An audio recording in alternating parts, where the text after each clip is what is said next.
We do, however, need to talk about Cody Gakpo. It is a conundrum, one could say, at the moment. How do you solve a problem like Cody Gakpo? No, I think it's fair with to a say... musical, Dan. I think it's fair to say me and you have both been big admirers of Cody Gakpo during his time at Liverpool. And a lot of that might be, you know, harking back to last season, just how brilliant he was when he first came into the side and all that sort of stuff. And I was... you know, lead founder of the Cody Gakpo fan club for a little bit. I thought he was Bobby Firmino 2.0, etc, etc, etc. Now, I think the emergence of Darwin Núñez as the 9 has sort of hindered that potential position for him a little bit. And I've said numerous times that he's been a victim of his own versatility, in that we have used him in so many different areas of the pitch, in so many different roles. He's never really found the set one and been able just to flourish at it, which doesn't help, of course it doesn't. However, I've said for 2 or 3 weeks now, even I'm getting tired of saying that.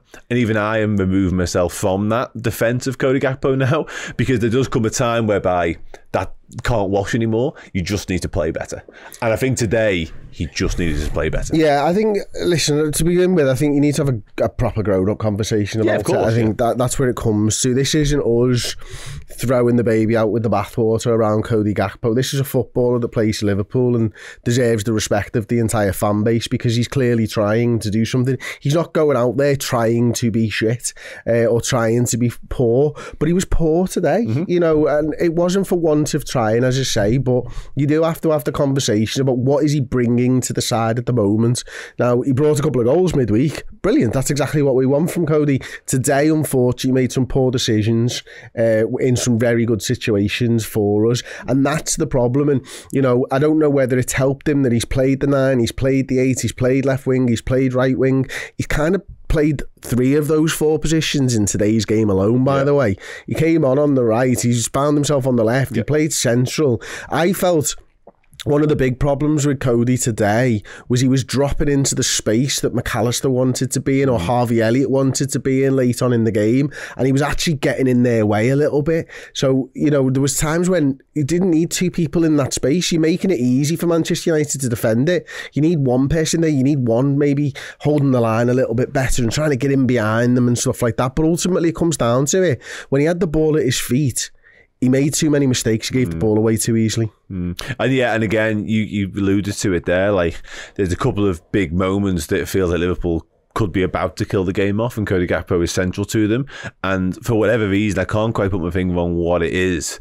He billies on it. He doesn't make a decision quickly enough. Lack of confidence. Yeah, well, yeah, exactly. I was going to say that, but then I spent a lot of the show early on today saying he should have his confidence through the roof again. He scored twice in midweek. Like, I don't know whether that can be a thing anymore. Like, literally, 2 goals doesn't automatically mean you're absolutely buzzing and watch what I can do. You don't turn into Maradona off the back of 2 goals, of course not. But can it be a confidence thing? Is it a crisis of confidence now? Like, just bring up, Jamie Carragher tweeted pretty much as the game came to its conclusion, Gakpo plays like the game is in slow motion, which feels a little bit harsh, if I'm being really, really honest. However, when you look at what he's brought to the team today, and how much that ended up costing us on the back of it. And again, I'll say I'm a massive Cody Gakpo fan. I'm a big believer that he will have a successful Liverpool career. I'm not for a single second doubting that. However, at this moment in time, it's hard to see what he's really offering. And to put overall on his stats this season, 13 goals, 5 assists, 41 appearances, you know, played every single position that I mentioned earlier on. So really useful.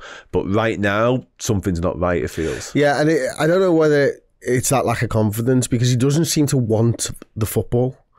And, you know, he plays nearly probably 45 minutes tonight. You'd literally 43 minutes, yeah. Right, 11 passes, 12 passes, something like that. It's like, it's not many, and that's when I've looked at this for deep dives and stuff over the last few weeks, that's the reoccurring theme. It doesn't matter whether you put him up front, you put him on the right, you put him on the left, or you put him in an 8. He's not getting the ball a lot, and we know that it's not about formation, it's about space, and Cody Gakpo's not finding space to help the team at the moment. And when he does, he's just not using it well enough, and that's a problem when you've got 10, 11 passes on the field, but the three big ones that you miss maybe are the ones that they're the important ones, you know what I mean? These aren't 5-yard passes. We need you to have an impact right then and there, and unfortunately he's just not able to do that at the moment. And I think for what he's done, you know, would you say 41 appearances? There's a lot of appearances for 13 goals, by the way, but a lot of them are from the substitute bench. Minutes-wise, it won't be, it's nowhere near it. I think his return probably per minute, it probably isn't that bad. 2,300 minutes. I mean, I can't do the maths on that live. It seems like a lot of minutes, that, to be honest, probably higher than I would have expected. But for every game that he's got 2 in, there's the games where he should have got more. And I think that's the problem. And I do think it just comes down to a lack of confidence, not knowing where he fits in this iteration of Liverpool. I think last season, he felt like he could see where I was going to play.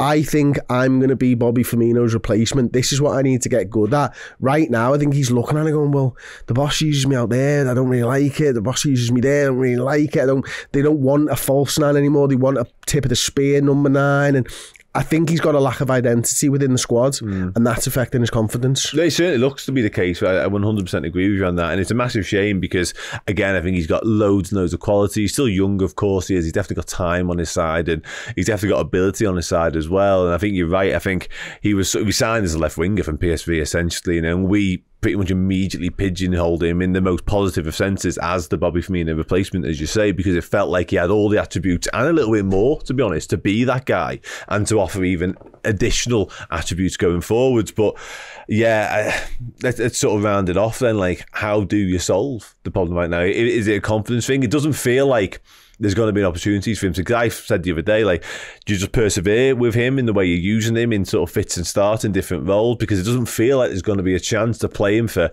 5, 6. His form doesn't warrant that, first and foremost. And secondly, when you're going to get to play him in 5 consecutive games in the same position, that's probably not going to happen right now. So, and the strangest thing about it all is that he doesn't smack of somebody struggling at the football club in terms of his demeanour and stuff like that. He feels, you know, training wise and sort of whenever you see social and stuff like that, he looks happy and content to be at the football club. There's no unrest there whatsoever. But when he gets on the pitch right now, it's just not happening for him, is it at all? And that's a problem.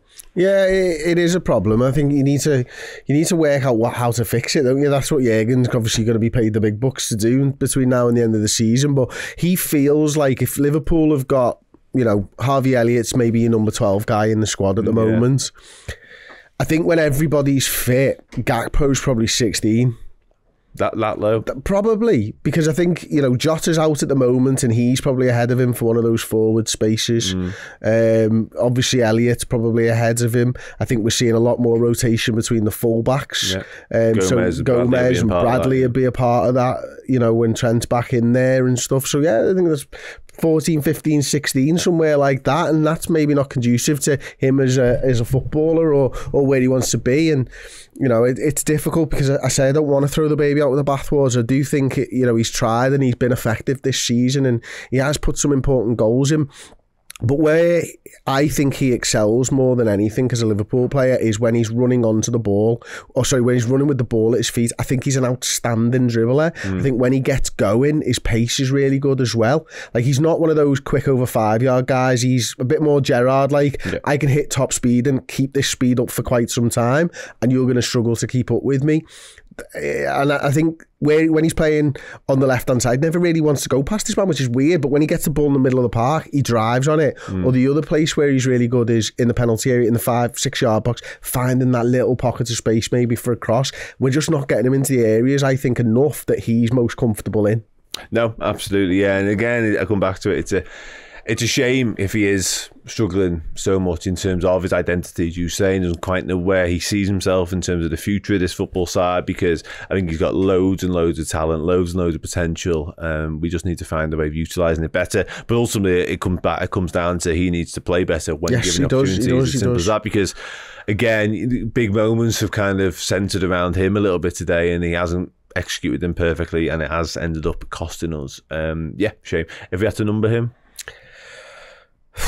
think it was a 5, you know. Yeah, I probably tend to agree. Hey, thank you so much for checking out the content today. If you want to get your name in and amongst these wonderful people, then head to redmenplus.com. Join as a Legend tier subscriber. You're going to get free merchandise codes. You're going to get in our Discord, and you're going to get your name at the end of YouTube videos. Yes, redmenplus.com, Legend tier status.